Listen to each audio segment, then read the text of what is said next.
Guk ikus-entzunezko komunikatu labur honen bidez jarrera hartze kolektiboa adierazi nahi dugu, ziurgabetasun garaietan hartutako jarrera.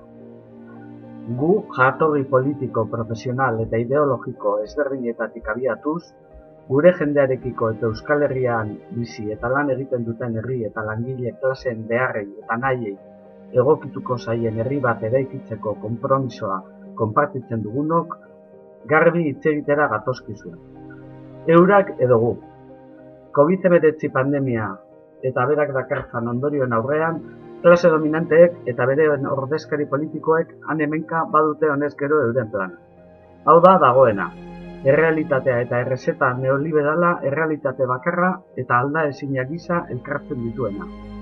Azken krisia eta aurretik egon zirena gestionatzeko erabili zituzten mekanismo berberak abiapuntu dituen errezeta. Murrizketak eta zor publikoa eragiteko dimentsio bakar gisa hartzen dituena, eta kapitalaren eta etekinen gainean esku hartzeko aukera formulatik kanpo uzten dituena. Gu edo eurak.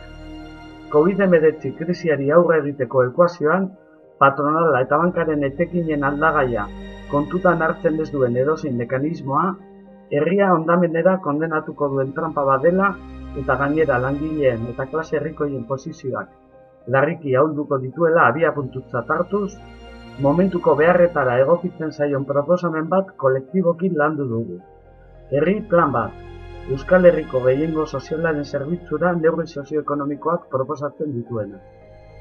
Orain, hemen, azaltzen dugun herri plana gure herriko eragile sozial, politiko eta sindikalen eskura ipintzen dugu.